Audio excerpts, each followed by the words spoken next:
मेरे अंडों से आज या कल बच्चे निकल आएंगे। भोजन तो मैंने काफी ज्यादा जमा कर लिया है। अब कुछ दिन इस भोजन के साथ निकल जाएंगे। ऐसे मैं बहुत अच्छे से अपने छोटे छोटे बच्चों का ध्यान रख पाऊंगी। उसी जंगल में एक कालू कौवा भी रहता था। वो बहुत दुष्ट कौवा था। वो तो छोटे पक्षियों की तलाश में रहता था, क्योंकि उसे छोटे पक्षियों का मांस बहुत पसंद था। ऐसे ही एक दिन चिड़िया के घोंसले पर उसकी नजर पड़ती है। वाह, चिड़िया के अंडे, वो भी 3-3। इनमें से तो 3-3 छोटे पक्षी निकलेंगे। बड़ा मजा आएगा उन छोटे चिड़ियाओं को खाने में। फिर कालू कौवा हर समय चिड़िया के घोंसले के आसपास ही रहता और छुपकर देखता रहता कि कब चिड़िया के अंडों से बच्चे निकले और वो उन्हें खाए। फिर एक दिन चिड़िया के अंडे फूट जाते हैं और उनमें से 3 छोटी और प्यारी सी चिड़ियाएं निकलती हैं, जिनमें से 2 लड़के और 1 लड़की थी। कहीं मेरे बच्चों को मेरी ही नजर न लग जाए। कितने सुंदर हैं ये मेरे बच्चे। बच्चों देखो, आपकी मम्मा ने आपके लिए कितना भोजन जमा कर रखा है। अब मैं कुछ दिन आपके पास ही रहूंगी जब तक आपके पंख नहीं निकल आते। कालू कौवा भी ये सब सुन रहा था। ये चिड़िया तो बड़ी चालाक है। इसने तो अपने घोंसले में बहुत सारा भोजन जमा कर रखा है। अब तो ये दिन रात घोंसले में ही रहेगी। लेकिन कोई बात नहीं, चिड़िया मुझे भी कालू कहते हैं। मैं भी तुमसे इस बात का बदला जरूर लूंगा। फिर ऐसे ही कुछ दिन गुजर जाते हैं। चिड़िया के बच्चों के थोड़े थोड़े पंख भी निकल आते हैं, लेकिन वो अभी उड़ नहीं सकते थे।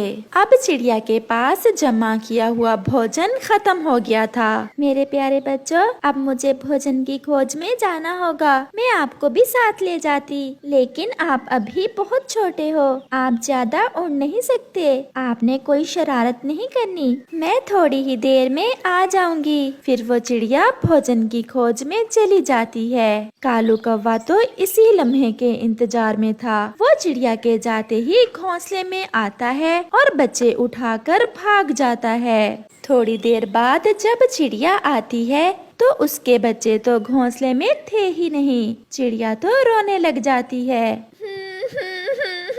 ये मेरे बच्चे कहाँ गए? कहीं कोई खा तो नहीं गया मेरे बच्चों को?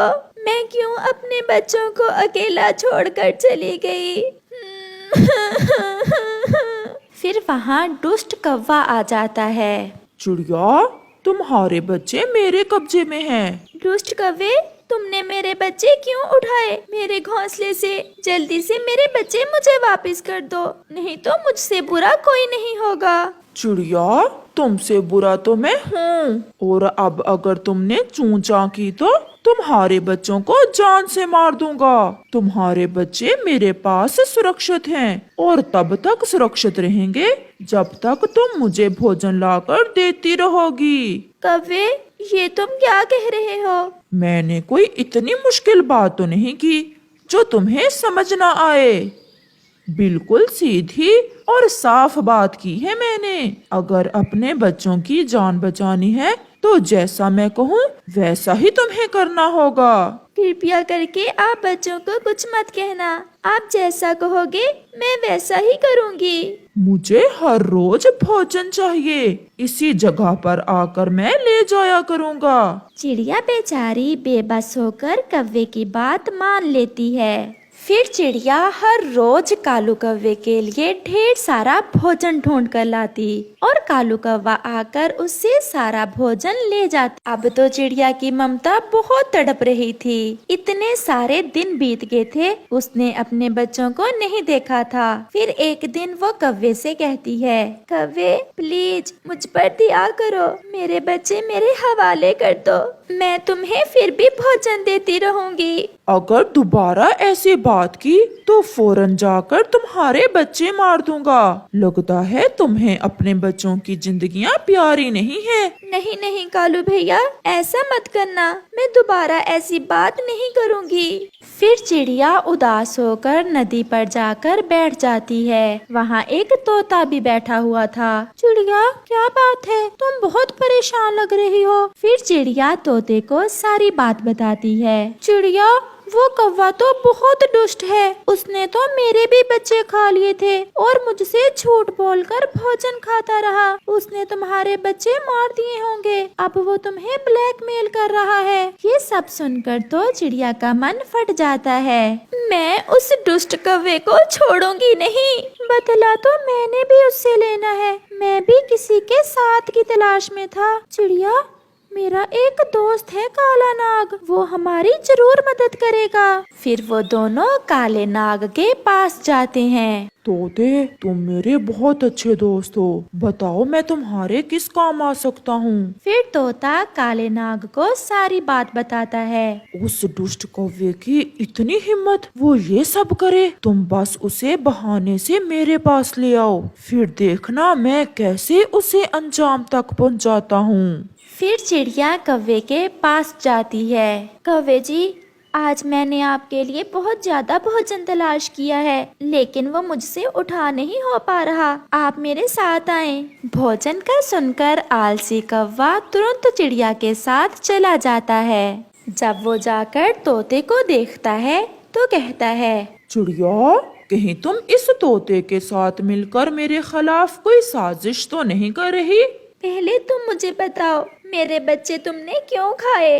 अच्छा, तो इस तोते ने तुम्हें सब बता दिया है। अगर बता ही दिया है तो सुन लो, मैंने तो तुम्हारे बच्चे उसी दिन खा लिए थे जिस दिन मैंने उन्हें पकड़ा था, और अब तुम दोनों भी मरने के लिए तैयार हो जाओ।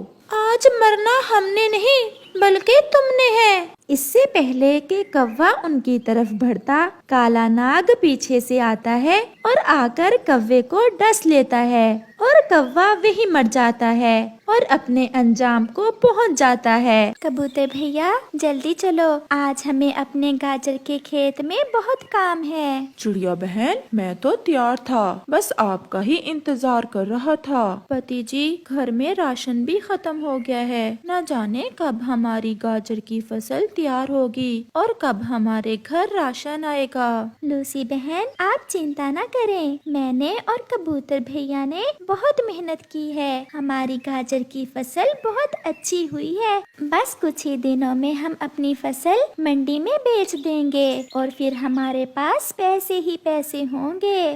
फिर चिड़िया और कबूतर अपने घर से निकलते हैं। चिड़िया नदी से पानी ला ला कर गाजरों के पौधों को डालती है, जबकि कबूतर गाजरों के पौधों में गैर जरूरी जड़ी बूटियों को निकालता है। वो सारा दिन काम करते हैं। मंडी में बैठे हुए कालू कौवा और चील भी आपस में सलाह करते हैं। चील दी, इस बार हम पक्षियों से गाजर की फसल बहुत कम दामों में खरीदेंगे। मुझे सब पता है, जब पक्षियों की गाजरें खराब होंगी तो वो मुफ्त में हमें देकर जाएंगे, फिर हमें पैसे भरने की क्या जरूरत। चिड़िया और कबूतर की फसल भी तैयार होने ही वाली है। बहुत आशाएं लगाई हुई हैं उन्होंने अपनी गाजर की फसल से, परंतु वो ये नहीं जानते कि हम भी बहुत चातर व्यापारी हैं, हम तो मुफ्त का माल ही खरीदेंगे। फिर कुछ दिनों बाद चिड़िया और कबूतर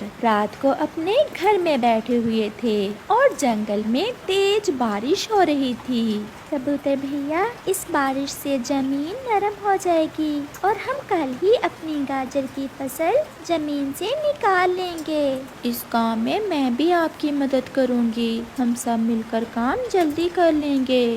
वो सब बहुत खुश थे। चिड़िया, आप कल बैलगाड़ी लेकर आना, मैं और लूसी जाकर गाजरें निकाल निकाल कर इकट्ठी करेंगे। फिर सुबह हो जाती है, बारिश भी रुक गई थी। लूसी कबूतरी और उसका पति अपनी गाजर की फसल को इकट्ठा कर रहे थे। चिड़िया भी अपनी बैलगाड़ी जोतकर वहां आ जाती है। शाम से पहले पहले हम आधी फसल मंडी ले जाएंगे और बाकी जो बचेगी वो हम कल ले जाएंगे। हमारी गाजरें बहुत मीठी और स्वादिष्ट हैं, अच्छे दाम मिलेंगे हमें गाजरों के। मैंने अभी खाद के पैसे भी देने हैं, कई दोस्तों से मैंने पैसे उधार लिए हुए हैं। आप चिंता न करो कबूतर भैया, हम अपनी गाजरें बेचकर सबका हिसाब बराबर कर देंगे। फिर वो सब अपनी गाजरें बैलगाड़ी पर रखकर मंडी की तरफ चले जाते हैं। ज्यादातर व्यापारी बैठे उनका ही इंतजार कर रहे थे। हम यहाँ अपनी गाजरें बेचने आए हैं। हमारी गाजरें बहुत मीठी हैं और लंबी भी। फिर हम क्या करें? मंडी में ग्राहक बहुत कम हैं। तुम्हारी सारी गाजरें केवल 100 रुपए में ही खरीदूंगा। क्या? इतने में तो हमारा मोल भी पूरा नहीं होगा। हमने तो बहुत मेहनत की है इन गाजरों पर। तो फिर जाओ कहीं और बेच लो। फिर चिड़िया, कबूतर और लूसी थोड़ा आगे चील के पास जाते हैं। क्या गाजरें बेचने आए हो? जी जी चील दी, आप देख सकती हैं हमारी गाजरें बहुत अच्छी क्वालिटी की हैं। इतने में कौवा भी सीटी बजाकर चील को संकेत देता है, जिसे चील समझ जाती है।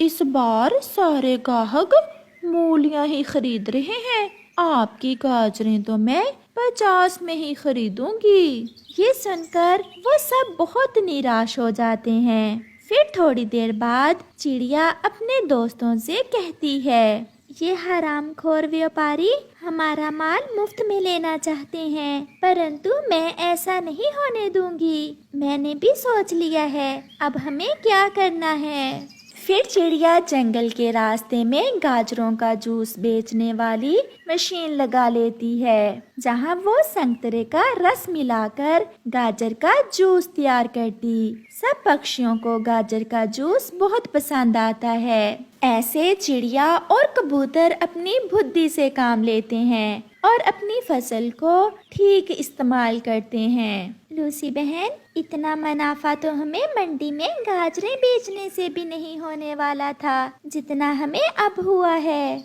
ऐसे मुफ्तखोर व्यापारियों का अच्छा इलाज किया है हमने। फिर वो खुशी खुशी अपना जीवन गुजारते हैं।